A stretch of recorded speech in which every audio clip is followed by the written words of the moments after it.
Part 4 है दो चर वाले रैखिक समीकरण। ठीक है,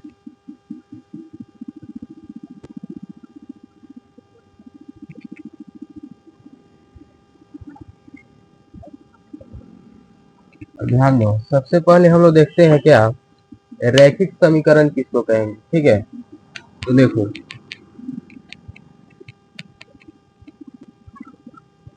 रैखिक समीकरण, रैखिक समीकरण का डिफिनेशन बोलते हैं, इसको समझो। ऐसा समीकरण जिसमें चर की सबसे बड़ी घात एक होती है। क्या ऐसा समीकरण जिसमें चर की सबसे बड़ी घात एक होती है, उसे रैखिक समीकरण कहते हैं।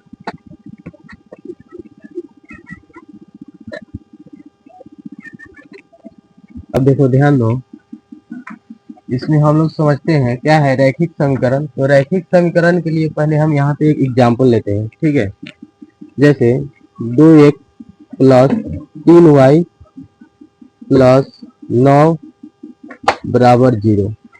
ठीक है, इसको समझो।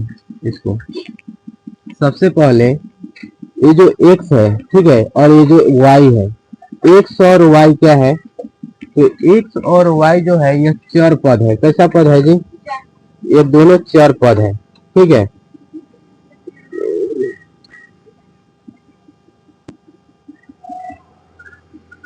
x और y जो है ये क्या है, चर पद है।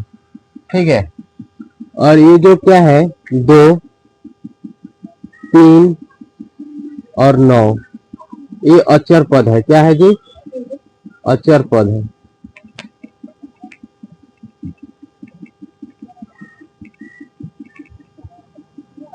चर और अचर पता चल गया। ठीक है, एक्स वाई क्या है, चर पद है। 2 3 और 9 क्या है, अचर पद है। ठीक है, अब देखो इसमें बोलेगा सब कि सर बराबर के इधर 0 काहे लगाए हैं।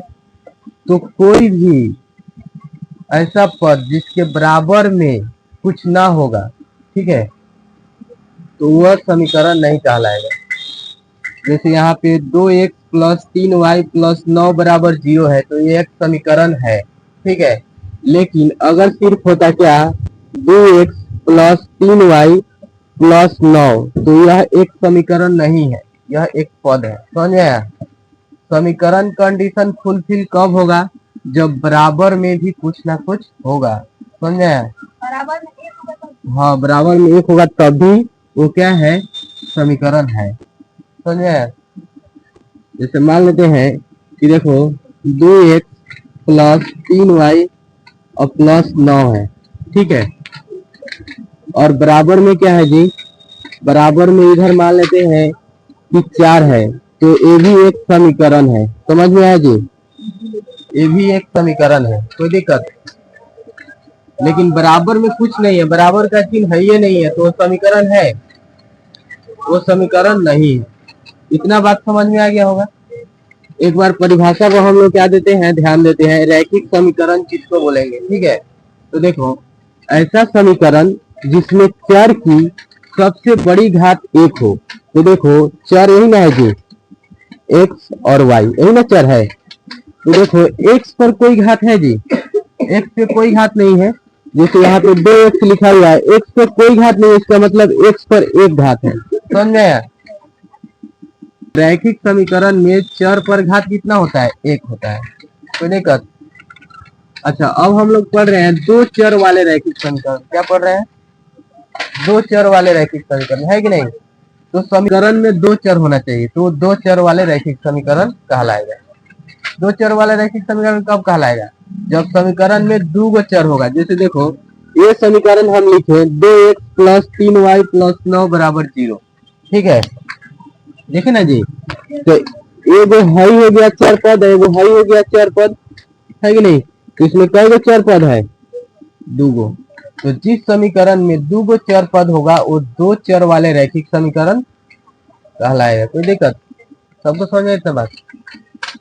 इसमें कोई भी डाउट हो, इतना में अभी जो पढ़ाए हैं पूछ सकता है, कोई दिक्कत नहीं है। बंद करो, इसमें कोई दिक्कत, जिसको जो डाउट है पूछ सकता है।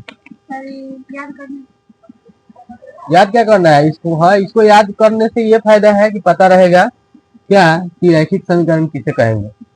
यानी कि चर पे अधिकतम घात कितना होना चाहिए? एक होना चाहिए, है कि नहीं? बोलो ना जी। एक से अगर अधिक हो जाएगा, जैसे मान लेते हैं कि यहाँ पे हम लिख रहे हैं 2x² प्लस 3y और प्लस 12 बराबर 0। तो ये दो चर वाले रैखिक समीकरण है कि नहीं? बताइए तो। दो चर वाला रैखिक समीकरण है? नहीं है। रैखिक समीकरण का मतलब होता है कि चर पद पे घात सिर्फ एक होना चाहिए। क्या होना चाहिए? लेकिन ये चर पद पे घात कितना है? दो। तो ये द्विघात समीकरण हो जाएगा। समझ में आया कि नहीं? हाँ, तो हम लोग क्या पढ़ रहे हैं? दो चर वाले रैखिक समीकरण हम लोग पढ़ रहे हैं, है कि नहीं? तो ये बात नहीं आएगा। क्या आएगा? ये वाला समीकरण आएगा। यानी कि चर पद पे घात कितना? एक। कोई दिक्कत जी? दिक्कत है? हाँ, क्या यह हम पूछे हैं कि ये जो समीकरण है यह रैखिक समीकरण है कि नहीं? नहीं है, बस बात खत्म। ये हम समझाने के लिए बोले, ये ऐसे नहीं करेगा। समझ में आया? कोई दिक्कत जी? चलो, इतना बात समझ गया सब? समझ गया सब ना जी? अच्छा, इसका जो निरूपण होता है, निरूपण देखो, निरूपण वो होता है ax plus by plus c बराबर 0। यहाँ प्लस माइनस भी हो सकता है, प्लस की जगह माइनस भी हो सकता है। कोई दिक्कत जी? बोलो ना। प्लस की जगह माइनस भी हो सकता है। तो यानी कि इसका रूप दो चर वाले जो रैखिक समीकरण होते हैं वो इसी फॉर्म में होते हैं। ठीक है, किस फॉर्म में जी? ax plus by plus c बराबर 0। तो देखो, अभी हम क्या बताएं, ये जो है आपका x, ये क्या है? ठीक है, तो यहाँ पर b भी हो जाएगा, लेकिन a, b और c को हम लोग यहाँ पर क्या मानेंगे? यहाँ पे हम लोग मानेंगे अचर पद। ठीक है जी, यानी कि ये एक नंबर है। हम लोग a b c की जगह क्या मानेंगे? नंबर मान लेंगे। ठीक है, और x y जो है ये आपका चर पद हो जाएगा। a b c आपका क्या हो जाएगा? अचर पद हो जाएगा। ठीक है, यानी कि अगर हम बोले इसमें क्या जे कि ए और बी जो है ये क्या है? तो ए और बी एक्स का और वाई का गुणांक है। यानी कि ए एक्स का गुणांक है। अगर हम पूछे कि एक्स का गुणांक क्या है, तो ए है। ठीक है, और वाई का गुणांक क्या है? तो बी है। ठीक है, तो बी और ए जो है आपका क्या है? गुणांक है। समझ में आया जी? बी और ए क्या है? गुणांक है। कोई दिक्कत? और ये जो है ये अचर पद है। क्या है जी? अचर पद है। कोई दिक्कत? हाँ, अचर पद भी है ए बी सी। ठीक है, और एक्स का गुणांक ए है, वाई का गुणांक बी है, सी का गुणांक मतलब सी किसका गुणांक है? तो सी किसी का गुणांक नहीं है। समझ आए कि नहीं? और ए बी सी ये जो है आपका अचर पद है, यानी कि यहाँ पे कोई ना कोई नंबर होगा। समझ में आया? जैसे इस तरह भी हो सकता है क्या कि एक्स प्लस वाई प्लस 4 बराबर 0।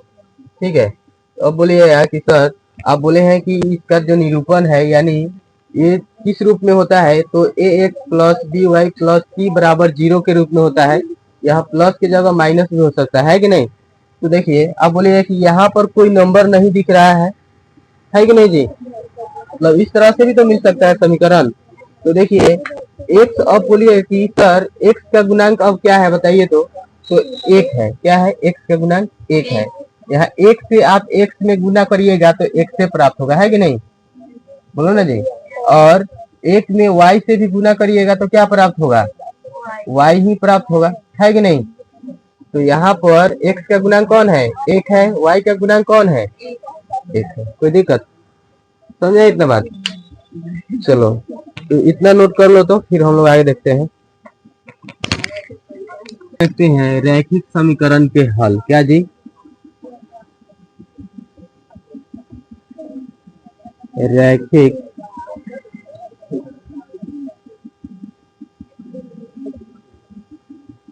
समीकरण के हल। अच्छा ध्यान दो, रैखिक समीकरण के जो हल होता है, ठीक है, यानी कि दो चर वाले रैखिक समीकरण के अपरिमित रूप से अनेक हल होंगे। हम लोग क्या पढ़ रहे हैं अभी? दो चर वाले रैखिक समीकरण, है कि नहीं? तो हम लोग यहाँ पे हेडिंग लिए रैखिक समीकरण के हल, यानी कि दो चर वाले रैखिक समीकरण के हल। तो दो चर वाले रैखिक समीकरण के अपरिमित रूप से अनेक हल होते हैं। क्या होते हैं? क्या लिख रहे हैं? दो चर वाले रैखिक समीकरण के अपरिमित रूप से अनेक हल होते हैं।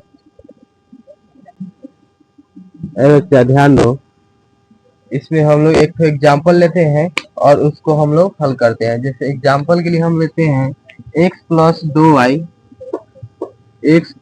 2y माइनस 6 बराबर 0। देखो ध्यान दो, यहाँ पे हम लोग यहाँ पे एक समीकरण लिए, ठीक है, दो चर वाले रैखिक समीकरण के अपरिमित रूप से कितने हल दिए? अनेक हल होते हैं, है कि नहीं?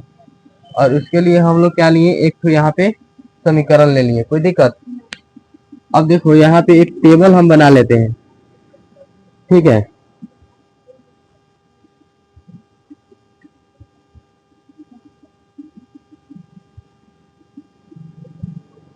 यहाँ पे लिखते हैं एक्स और यहाँ पे लिखते हैं वाई, ठीक है। अब ध्यान दो, ये जो समीकरण है इसको यहाँ पे हम लिखते हैं एक्स प्लस 2y, जो माइनस 6 है बराबर के इधर भेज देंगे तो प्लस 6 हो जाएगा, तो बराबर 0 और प्लस 6 यहाँ हो जाएगा, बोलो ना। अब देखो यहाँ पर x है और यहाँ पे क्या है? y, और ये हम लोग को समीकरण प्राप्त है। तो यहाँ x का या फिर y का मान कुछ भी मान लो, कुछ भी, ठीक है, अपने मन से कुछ भी। जैसे हम x का मान यहाँ 0 मान लेते हैं, क्या 0 मान लेंगे, ठीक है। तो x का मान 0 माने तो x के जगह 0 लिखाएगा, क्या लिखाएगा? यहाँ x है तो यहाँ हो जाएगा 0 प्लस 2y बराबर 0 में 6 जुड़े क्या होगा? 6। अब देखो 2y बराबर 6, ये जो 0 इधर है इसको इधर भेज देंगे तो -0 होगा, लेकिन 0 जुड़ेगा या घटेगा कोई फर्क नहीं पड़ेगा, कोई बदलाव नहीं होगा, ठीक है। तो ध्यान दो, y बराबर 6, आई जो है 2 इधर गुना में है, बराबर के इधर भेजेंगे तो भाग में हो जाएगा, होगा। अब 2 तिहाई 6, तो y का मान हम लोग क्या मिला? 3। तो यहाँ पे y का मान हम लोग को मिला जी 3, कोई दिक्कत? अब यहाँ पे हम चाहते हैं कि पहले x का मान माने थे 0, अब y का मान हम मान लेते हैं कुछ भी, ठीक है। क्या मान ले? जैसे 2 मान लेते हैं y का मान, कोई दिक्कत? बोलो ना जी, 2 मान लिए। तो देखो अब ध्यान दो, फिर हम लोग को यही समीकरण लेना है, ठीक है।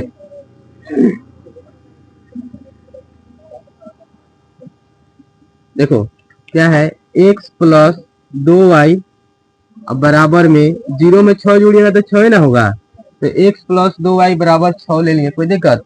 अब y का मान हम कितना माने हैं? y का मान माने हैं 2, है कि नहीं? तो y की जगह 2 लिखेंगे, x प्लस 2, और यहाँ पे y की जगह कितना होगा? 2। देखो 2 और y के बीच में कोई चिन्ह दिख रहा है जी? जब कोई चिन्ह नहीं दिखता है ना तो गुना का चिन्ह छिपा रहता है, क्या चीज का चिन्ह? इसीलिए ये 2 अब गुना लिखेंगे और उसके बाद y की जगह 2 लिख देंगे, चाहे कि y का मान 2 लिए हैं, मान लिए, मान है कि नहीं? कुछ मान सकते हैं। अब बराबर में क्या है? 6, कोई दिक्कत? x प्लस 2 दूना 4 यहाँ होगा बराबर 6। अब देखिए x बराबर 6 हुआ, प्लस 4 को बराबर के में भेजेंगे तो -4 होगा। अब देखो x बराबर 6 में से 4 जाएगा तो क्या आएगा? तो x का मान हम लोग को कितना प्राप्त हुआ? 2। कोई दिक्कत जी? अब ध्यान दो, अब x का मान मान लें कि y का मान मान लें? कोई एक का मान मानना होगा। किसका मान मान लें? x का। कितना मान लें? 1। ठीक है, 1 मान लेते हैं। 1 मान ली, कोई दिक्कत? अब चलो फिर हम लोग को इसी इक्वेशन में यानी इसी समीकरण में हम लोग को क्या करना है? x का मान 1 रख देना है। ठीक है, तो देखो क्या है समीकरण? x प्लस 2y बराबर, यही ना है जी? अब देखो x का मान हम लोग 1 माने हैं, तो x की जगह 1 लिखाएगा प्लस 2y बराबर 6। कोई दिक्कत नहीं। अब देखो 2y बराबर क्या? 6 आई प्लस 1 है, इधर इधर भेजेंगे तो माइनस 1 हो जाएगा। कोई दिक्कत जी नहीं। अब देखो y बराबर 6 में से 1 जाएगा तो 5 होगा। आई जो 2 है इधर गुना में है, बराबर के इधर भेजेंगे तो भाग में होगा।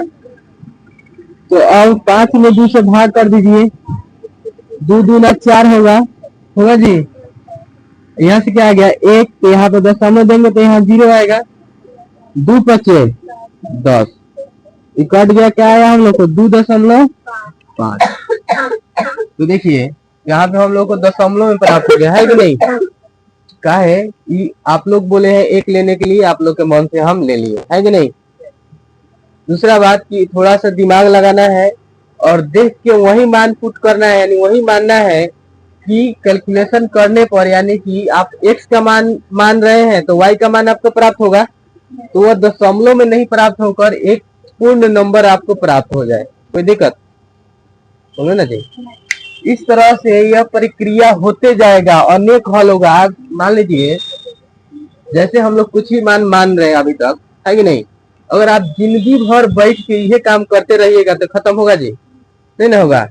इसीलिए अपरिमित रूप से अनेक हल होगा। समझ में जी? बोलो ना। तो ये जो है चैप्टर कौन 4, चैप्टर 4 का क्या नाम है? 2 चर वाले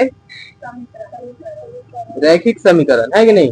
2 चर वाले रैखिक समीकरण, इसका यह परिचय क्लास था। यानी कि इसी पे बेस आपको क्या मिलेंगे? क्वेश्चन मिलेंगे और आपको क्या करना है? बनाना है।